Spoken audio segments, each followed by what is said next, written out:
Good morning, good afternoon, everyone. We welcome you all for today's session on weather information application service in green energy operations. My name is Anandan, representing Asia-Lid's Partnership Secretariat. This specific session is organized in partnership with Chinese Taipei Ministry of Economic Affairs, International Climate Development Institute, ICDI, and Central Weather Bureau. We thank all the partners for partnering with Asia-Lid's partnership in organizing this session. Just to note that previously on 12th of July, we had a session on smart grid technology application, and today's session will focus on weather information application services in green energy operations.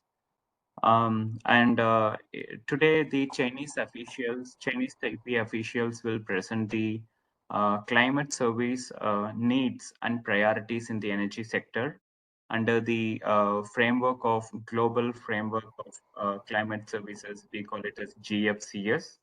They will also introduce about meteorological information-based Green Energy Operations Center.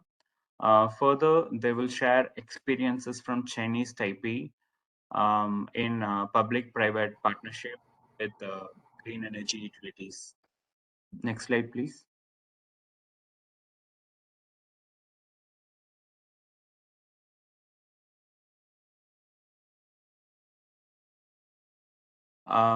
About today's agenda, we'll first, after the introductions and a very brief note on Asia-Lid's partnership, we will have two speakers. We have two eminent speakers for today. One is the keynote speaker, Dr. Yen Shin Teng. He is a researcher at Central Weather Bureau. And then we have the second speaker, Dr. Kung Chow, who is the executive director at International Climate Development Institute. Followed by the presentations, we will have a discussion session where the participants will be allowed to ask questions to the speakers. So before we delve into the presentations, technical presentations, we want to just give a very broad overview of what Asia-Lid's partnership is. Many people might be aware of it, but we will not take much time, just a very brief introduction. So Asia-Lid's partnership is a voluntary regional network that supports countries to advance NDCs, low emission development strategies, and to achieve other climate change goals. It is one of the three regional platforms of Let's Global Partnership, which is hosted by National Renewable Energy Laboratory under the US Department of States. As you can see in the map, 65 government agencies from 14 countries, Asian countries, are part of the Asia-Lid's partnership. And together we have more than 1,200 members who are part of this group. Together, what is our main objective is we support coordination, collaboration, and develop partnership for low emission development strategies among the Asian countries. Also, we foster capacity building, awareness creation, we strengthen partnership. Also, we share the key information, knowledge, tools, resources, etc. On climate change topics that which help countries to advance their climate change goals. Next slide. We have several activities by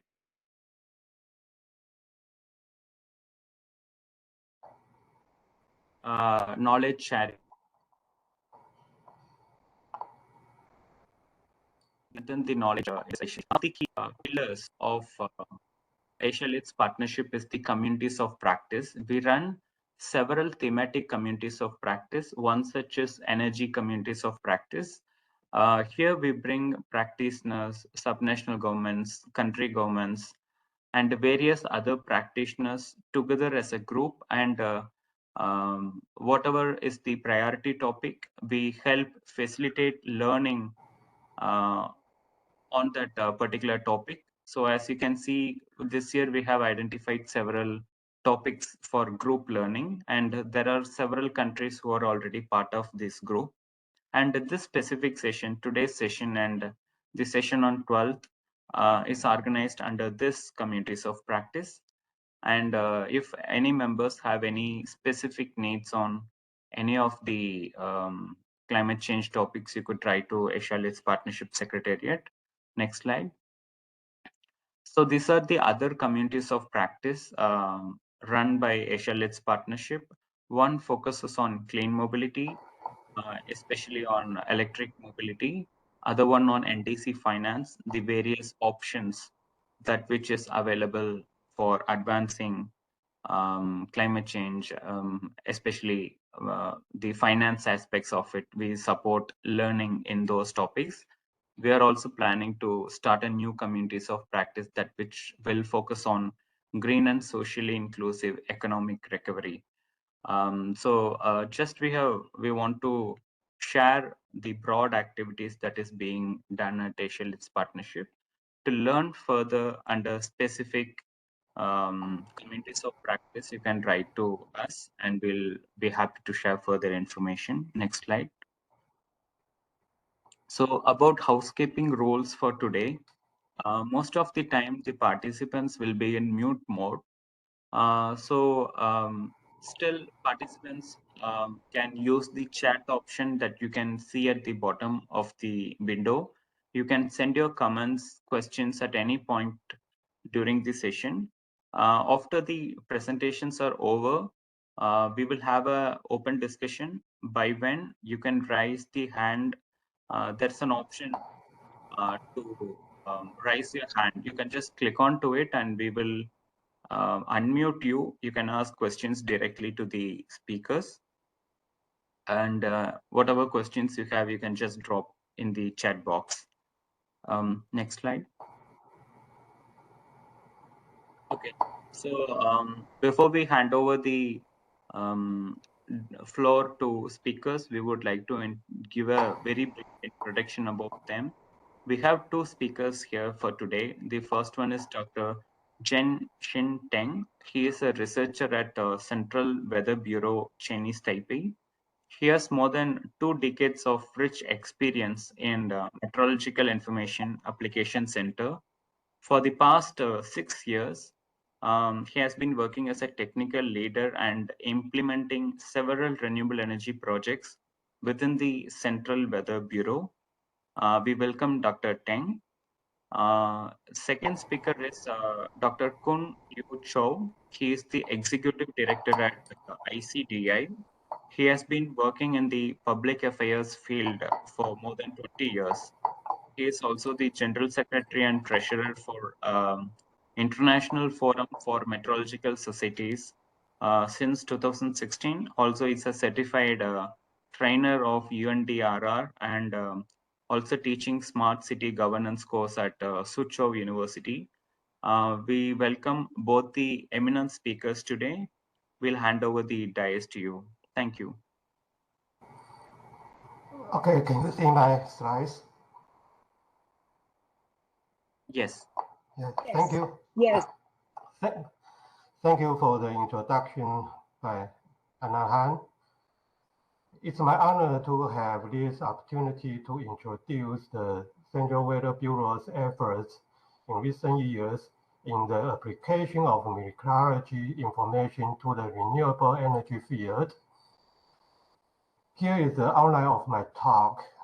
First is the foundation, including the UN Sustainable Development Agenda and the World Meteorology Organization's partnership proposals. The second is the needs and the priority for climate service in the energy sectors. Then a system called Meteorological Information-Based Green Energy Operations Center in Central Weather Bureau and then our efforts in the public and private engagement. Finally, the conclusions. The United Nations announced the 2030 Agenda for a Sustainable Development and 17 SDGs in September 2015. The 7 is affordable clean energy, including affordable and reliable modern energy, increasing the proportion of renewable energy, improving energy efficiency. The 17th is Partnership for the Goals, mainly strengthening the means of implementation and revitalize the global partnership for sustainable development. Face of the huge change in the global energy transformation, the demand for metrology in the energy field is also increasing. WMO as a United Nations organization, driven by the global UN agenda, put a special focus on the need for a broad dialogue between the public and the private sector in August 2014. The WMO policy framework for public and private engagement and value chain for weather, climate, and hydrological service was then presented in response to the needs for all operational areas. Energy was listed in the priority area of Global Framework for Climate Service in 2015.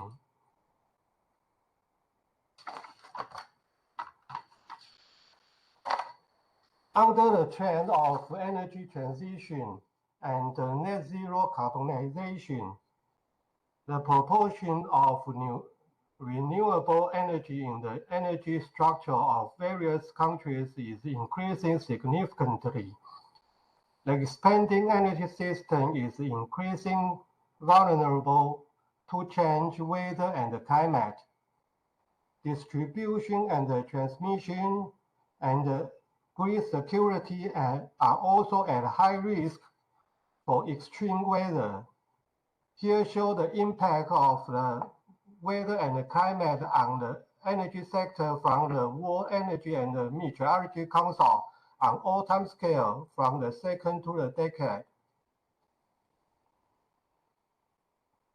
In 2017, the WMO report Energy Exemplar to the user interface platform for the Global Framework for Climate Service provide an illustrative framework to help the energy sector develop climate service, which identify key elements in how the energy sector operates, including identification and resource assessment, impact assessment, including infrastructure and the environment, site selection and financing, operation and maintenance, and energy integration. Based on this, Central Weather Bureau established a meteorological information-based green energy operation center systems in 2017. This center system includes 4 subsystems: assessment systems, monitoring systems, forecast system, and the construction decision systems. The assessment system provides the average information of green energy density in the past 3 years, which can be used for site selection. The monitoring system provides real-time green energy related meteorological monitoring and analysis information, and can be used for green energy power generation efficiency evaluation. The forecast system provides weather forecast information relative to green energy in different time periods, which can be used for power dispatching and field operation. The offshore wind turbine construction risk system provides information such as real-time severe weather monitoring, special alerts, and marine weather risk prediction in the offshore wind farm, which can be used as a reference for offshore construction and dispatch. Here is in assessment systems, we provide grid annual, quarterly, and monthly average wind and solar energy density data with a resolution of 1 kilometer. For wind power, we use the WRF forecast model and the dynamic analysis system to provide the 100-meter high wind speed, wind energy density, and average power generation information under a single power curve. As shown in this figure, the northern section of the Taiwan Strait near Taiwan Island has the highest wind energy density. For the solar power, we use the Himawari 8 satellite to retrieve the surface isolation and calculate the solar energy density. From this map, it can be seen that the southwest coast of Taiwan is the best area for solar energy. In wind monitoring systems, we provide wind and energy density information at 100-meter height. In this image, it shows the MDOT's hourly data for yesterday. In addition to the horizontal view, you can select locations to view the time series data for the past 7 days. This shows the monitoring system for solar energy. We provide a Himawari 8 retrieval 1 kilometer resolution surface isolation and the solar density information in 10 minutes interval. This picture also shows the yesterday's case. You can also see the horizontal view and the time series. In wind forecast system, we provide a lot of forecast information for the intraday and the day ahead, including the physical and the model statistical forecast information. Now the wind forecast data at 100-meter high include RWRF data, which is hourly update for the next 13 hours with 1 hour interval and 2 kilometer resolution. In day ahead, the 4 days hourly forecast, we have the CWWRF provides 3 kilometer resolution forecast data 4 times per day, and the downscaling system for WRF to downscale to the 0.5 resolution from the WRF data, and the DMOS forecast data from WRF also with 3 kilometer resolution, and the WRF Ensemble forecast with 20 members. In the 1 week forecast, we provide 6-hour interval forecast 4 times a day, including downscaling forecasts from Ensemble GFS with 1.5 kilometer resolution. decay average and the DMOS forecast data from Central Weather Bureau's GFS data, and also the ensemble forecast of the CW GFS forecast with 20 members. Here is the example in here. In solar forecast season, we also provide intraday and day ahead physical and model statistical forecast information, which is similar to the wind forecast system. In offshore construction marine risk system, we provide spatial reports in Taiwan Island, just like this picture shows yesterday's forecast. They have a heavy rainfall alert in the Pingtung area in here.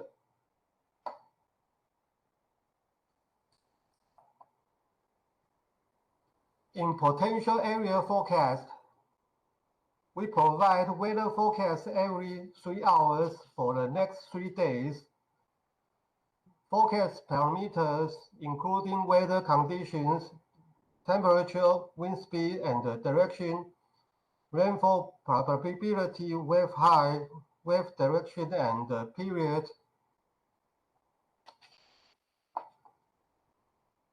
Here is the wave ensemble forecast system.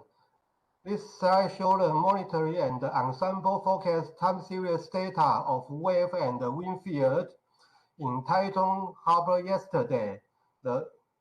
All the above is a briefing instruction of the previous achievement of the Green Energy Operation Center. We continue to improve the performance of this system, adding new products and enhance the accuracy of products through technology development. Next, we will report on our efforts and the progress in the public-private sector cooperations. First, the meaning of public-private partnership and public-private engagement under WMO is explained here. WMO Congress defined a partnership as the working with different sectors to improve the range, quality, and delivery of the critical environmental information and service. PPP are voluntary and collaborative relationship between public and private sector in which all participants agree to work together to achieve a common goal. The purpose of the PPE is to guide global, regional, and national action by the WMO and its members to successfully manage and participate the global weather in the global weather enterprise. In 2018, WMO published the policy framework for public-private engagement, and in 2021, WMO proposed the guideline for PPE. Based on the WMO's core value and goals, the PPE policy framework has 2 main tasks. First is to guide an effective engagement of the public-private sector in the global weather enterprise. Second is to guide members' intentions and efforts in expanding the public-private partnership for ensure better service to their government, business, and citizens. The principle of the PPE contains 9 items include People First, WMO guideline on commercial relations, mutual benefit, share value, sustainability, advance together, level playing field, integrity and transparency, and finally is sovereignty. This slide shows Taiwan's energy policy, where the share of renewable energy, mainly wind and solar, will reach 20% by 2025. The influence of weather will be more important for energy security.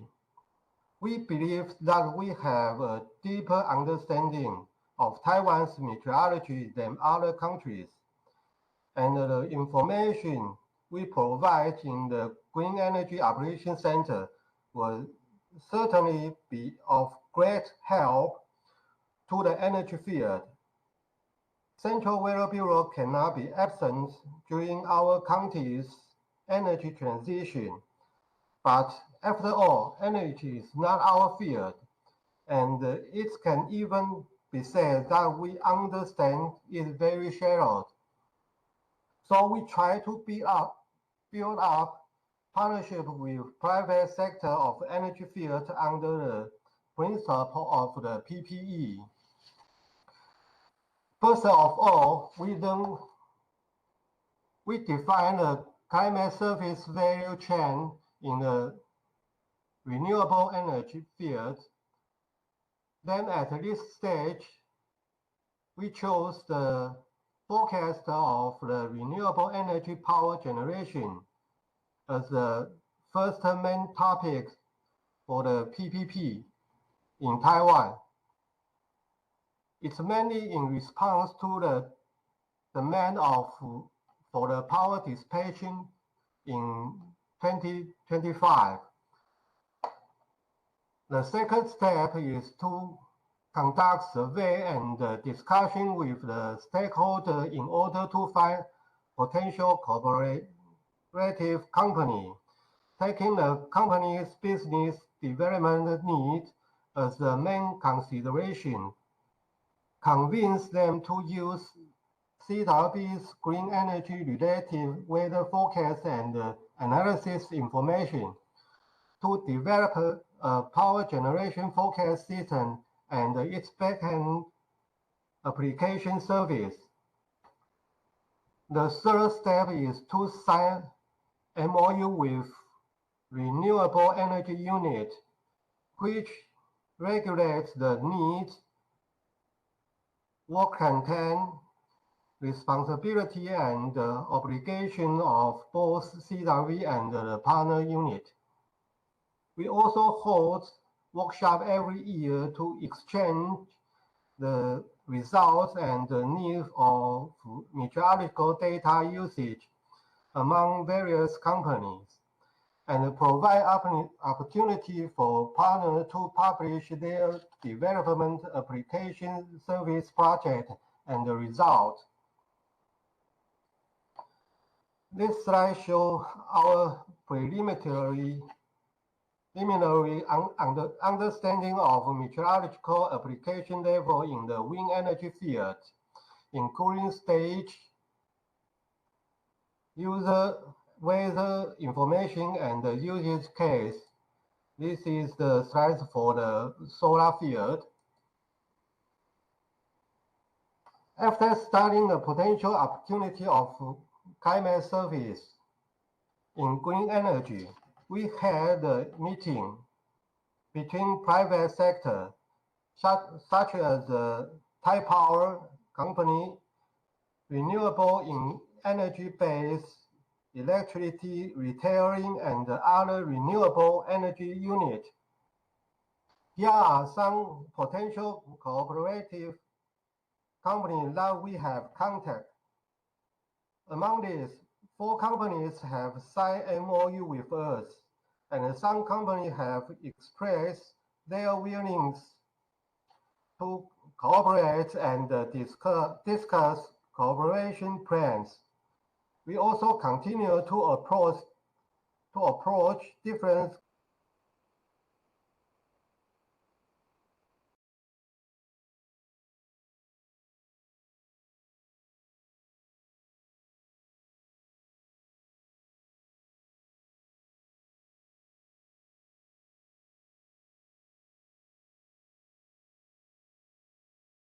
corporations. Central Weather Bureau provide not only sample data, but also knowledge about weather information so that the private sector can create new systems for its own. Central Weather Bureau also has obtained some meteorological monitoring data from the private sector, expanding the application level of meteorological information and ensure that the meteorological data is used correctly. We hold our first workshop on the application of climate service in green energy last September. During the meeting, we present our idea for cooperation in the public and the private sectors and invited potential partner companies to present their experiences and needs in the application of meteorological data. Conduct field exchange and discussion between Central Weather Bureau and the potential cooperative company, and finally conduct a comprehensive discussion. Here are some photos of the workshop next year. Finally, here is the summary and the conclusion of my today's presentation. We continue to improve the meteorological monitoring and the forecast capability related to the green energy forecast carry out interdisciplinary cooperation with the green energy teams. We also build up and progressively revise the public-private cooperation mechanism and the research to promote the value-added application of meteorological information. We strengthening the cooperation between agencies and the public and the private, the jointly create a favorable environment for the industrialization of meteorological information in green energy applications. Thank you for your attention. Thank you.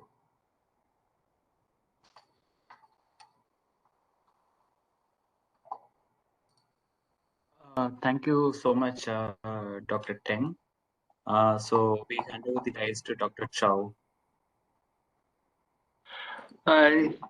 Yes, thank you very much for Dr. Teng's very brief introduction of the climate service concept, and also introduce the idea that for Taiwan government, how to implement this climate service in green energy development. And I think it's very important that for from the government side to establish the framework and also the cooperation between, for instance, Central Weather Bureau, the Meteorological Service, and the other different departments like energy or the others. So here I would like to introduce a little bit like exemplar. Since we have the very big framework, how to implement this climate service into more like different departments, and also to improve the energy usage or the green energy development. So here can I share my PowerPoint? Or Ms. Guo, I have sent you an email that for the presentation. Could you share on the screen, Tiffany? Is that possible? Chow, you could also share your screen. Yeah. You can show your screen. Okay. Yes, you can show on your screen. Yeah, but please Okay. wait a moment. Yeah. Okay. So for Ms. Guo, can you share? Please for wait. me? Yes, but please, could you wait me 3 minutes? 3 minutes. Yeah. Okay, no problem. No problem. So actually, well, before Tiffany to show the presentation, I would like to talk about that for climate service. Actually, it's very important for to implement in different fields. And also, we know that why we consider the climate change, because the climate is a very big environment. And when it changes a lot for different like activities, humankind, social, economic developments. So for that part, we need to consider the economic information into our decision-making process. And every different government agencies or enterprise, they need to consider the climate as an item in mainstream into different sectors, especially energy. Yeah. So for us, actually, before I personally participate the GFCS the global meeting in 2009. Yeah, in Geneva. So in the very beginning, when they established this framework, I participate. And after that, when we back to Taiwan, I consider, in one way we put more policy framework into the government consideration, but also on the other hand, we put more like exemplar to demonstrate how we can use this the climate service into really work and really exemplar for green energy. So yep, Tiffany, have you already?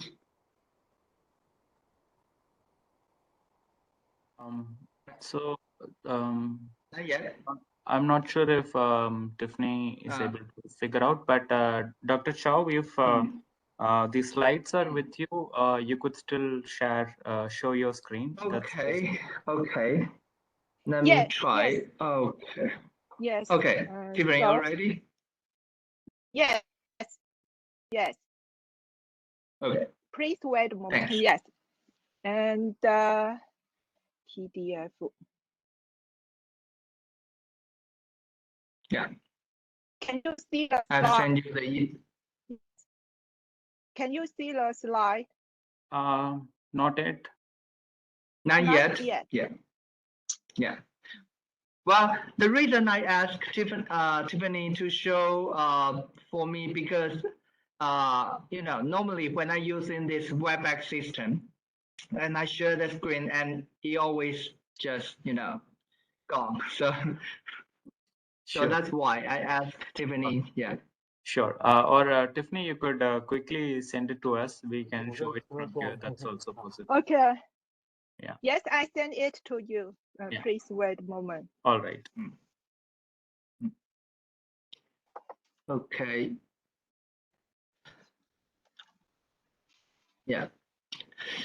So, well, for the presentation, I would like to show is actually in the past few years, I think we all know that for climate service, they identify some top priorities to implement that. And the main idea is to mainstream in the climate information into different departments for their consideration, and also mainstream into the decision-making process. And the top priorities are like agriculture, disaster prevention, energy, public health, and also the water usage. So for green energy, we know that actually if the summers we're getting hot, we're going to use the air condition, and also when we think it's dark and we turn on the light. So actually, we using this energy are really connect to the weather conditions. So if we can consider the weather conditions into our energy usage phenomenon, so we can have more smart behavior for using energy. And for that part, when we established ICDI in 2015, we start a very very good project called Green Bean, Green Building Information Modeling project, to implement the how to use the weather information for the building energy saving. Yeah, because for we implement this the carbon emission reduction, we know that for a building department, actually it's a very, very big part. And building environment actually consider more than 30% energy usage. Yeah.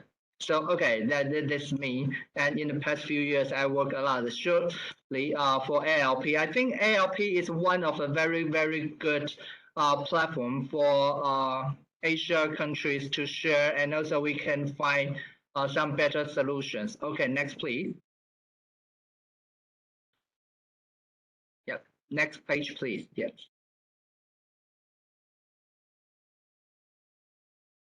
Okay, so here, when we're talking about the climate service, actually we're using the scientific approach to help us to solve the scientific problem.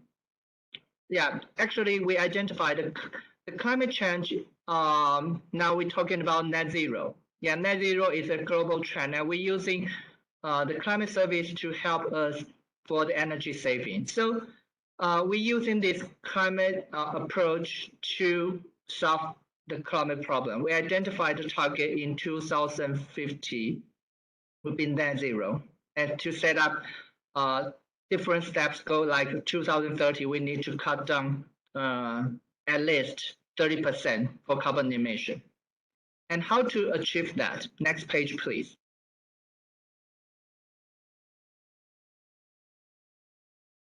Okay, yeah, climate service could be a very essential, important role. Next page, please.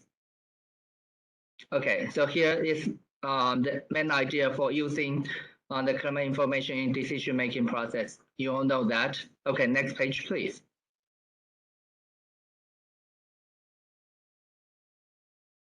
Okay, so when we're talking about the building construction, when we're building up the green buildings, we know that we would like to use the natural sunlight or natural wind for our, when we live in the building. So we don't need to turn on the air condition too much, or we don't need to turn on the light too often. However, it's very, very like conceptual. When we into really construction or when we operation, we need data. And we do have one tool called building information modeling. Before we really construct the buildings, we can use the computing to simulate how tall is this building and 10 different angles. And we need to consider the sunlight or wind. However, we still need weather information. We need weather data. So since very beginning, in 2015, when we established ICDI, we cooperate with Central Weather Bureau and also Delta Electronics, which is the biggest company for UPS in the world, and also the Green Building Center in Taiwan. We 4 different partners, we work together, and for ICDI, we established a platform called Green Beam, Building Information Modeling. We set up the data for the weather information data into 8,760 hours data. So for the architectures, when they build up the building, before they really construct, they can simulate the energy consumption from the very beginning for January 1st, the first hour, to the December 31st. And for whole year, what's the ultimate energy usage into this building? However, we know that for this part, we can use the weather information data to set up the baseline for the energy usage. But the energy is using in the operation part. Okay, next page, please. Yeah. Next page. Okay, here. So we're using a more advanced technology that to use the weather forecast for the energy operation, for smarter operation. And we're using the energy forecast for human behavior analyzing. And then we can set the energy, turn on the air condition more earlier, or to consider the indoor comfort at the same time. And then we identify that, for instance, the ultimate energy consumption and also the air condition operation in a very, very good balance, that we set up the different area for this kind of balance. And then during our experiment, we have 79% of this operation hour in a very comfort zone. And then it saves the energy for almost 10%. Also, we reach balance of this indoor comfort. And then it's already published in the building environment.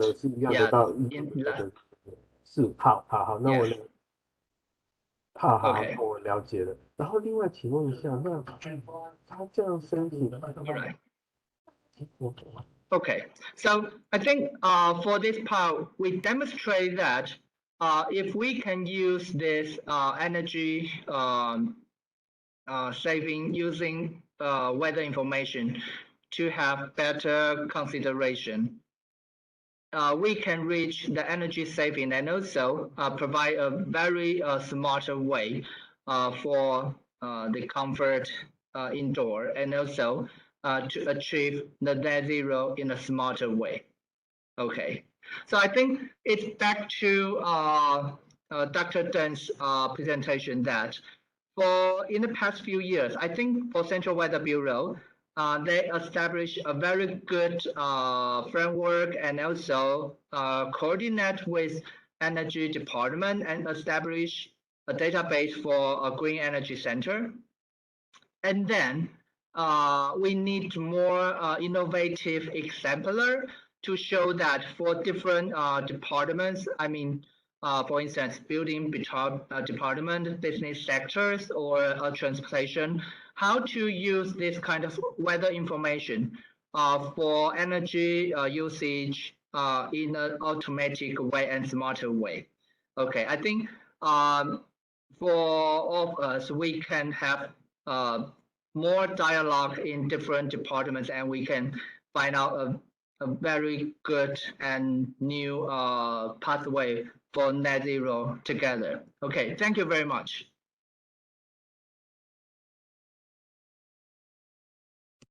Thank you so much, Dr. Chow, for the insights. That was very useful. Now we will move on to the discussion session.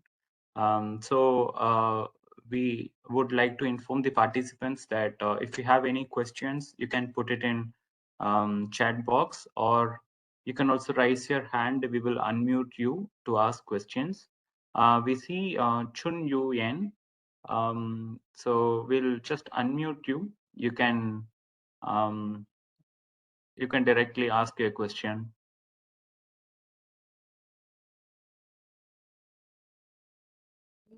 Any hands risen? Yes, Chun Yu Yen. All right. Chun Yu Yen, you have to unmute yourself to be able to speak. So while you're trying to speak, we have some questions to Dr. Teng. So the first question is, if countries in South Asia want to establish the climate services center like the one in Chinese Taipei, what are the most important and key aspects that are to be considered?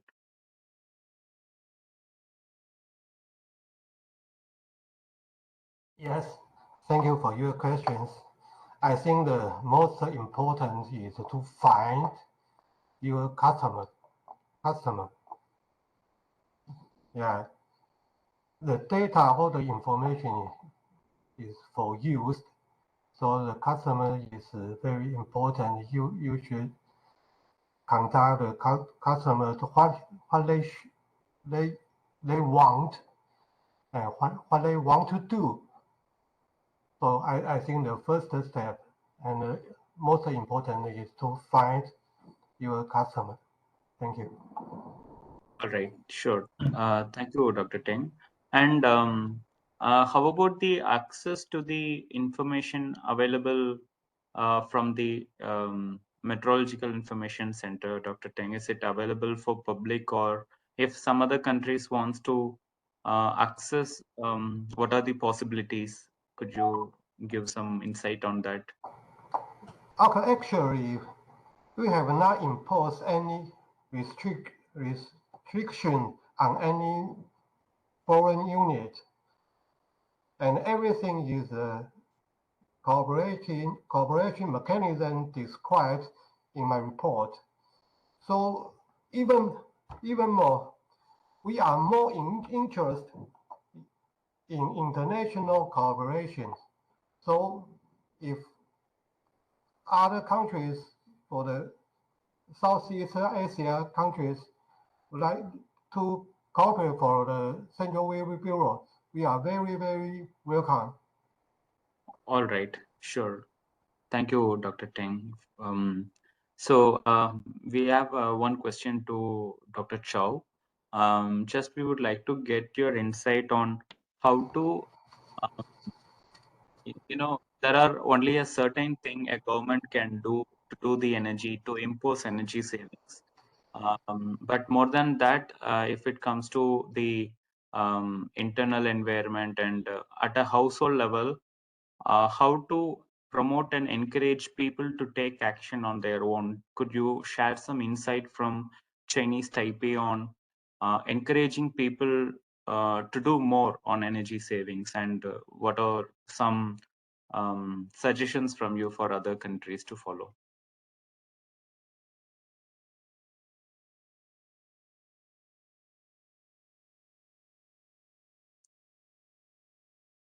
Dr. Chow? Yes. Yeah, I think. Yes. Yes, please go on.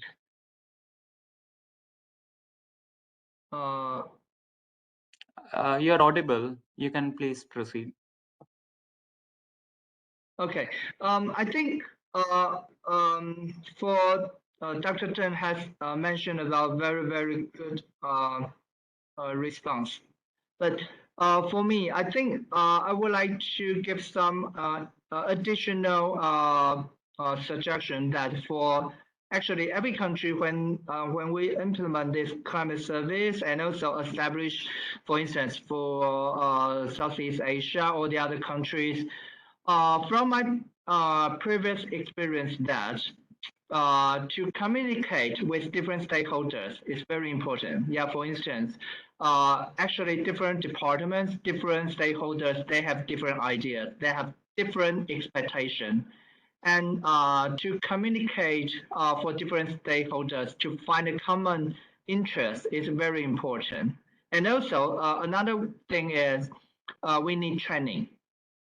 To training for instance, the capacity building program for professionals and also actually for communication, different departments, actually they also need training or dialogue between them and they more understand for each other. And then we can use this common information better and also we can find better usage for the climate service and to reach the goal is for energy saving and then lead to net zero. I think, but for that, that's what I suggest. Thank you very much.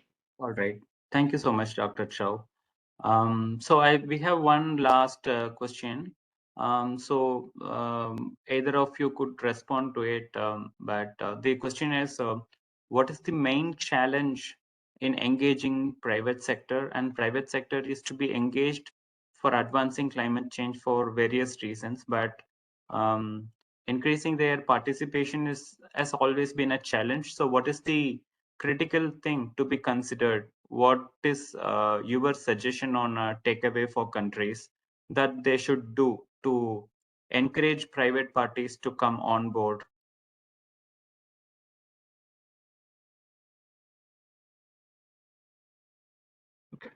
I think for private sector, we need incentive. The incentives means for government side, actually we, a lot of government, they provide like, the funding support or the others. Surely that's important. However, for the public sector, the more important thing is to create a framework and then lead to the market. When it leads to the market, the private sector, they have incentives to create the benefit by their own.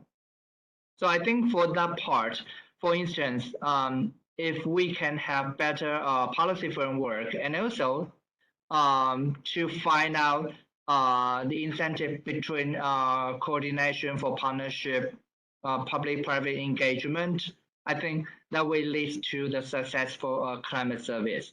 And surely, I think for international experience sharing and also international cooperation is also one of the key. So for that part, if there's anything, for instance, for ICDI or the cooperation between Taiwan and India or the other countries, for instance, before my current position, yeah, I was in the deputy director of APEC Typhoon Center. I in charge of the 21 member economies in APEC. For that part, we create a lot of incentive for public-private engagement and business development. I think that will create more opportunity for all of us. Thank you very much. All right. Thank you so much, Dr. Chow. And we are left off with 1 minute. So we will wind up the session by saying some closing remarks.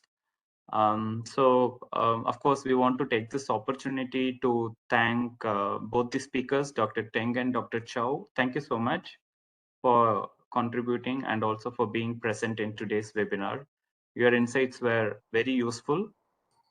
We also thank Ms. Tiffany and other staffs from MOEA who supported in organizing this webinar. If participants have any further questions, you can please write to ALP Secretariat. We will pass on the questions to the speakers. and get the answers for you. We will send the recording and the slide decks subsequently. And before we wind up, we want to hear from Dr. Chow and Teng. Do you have any final remarks before we close?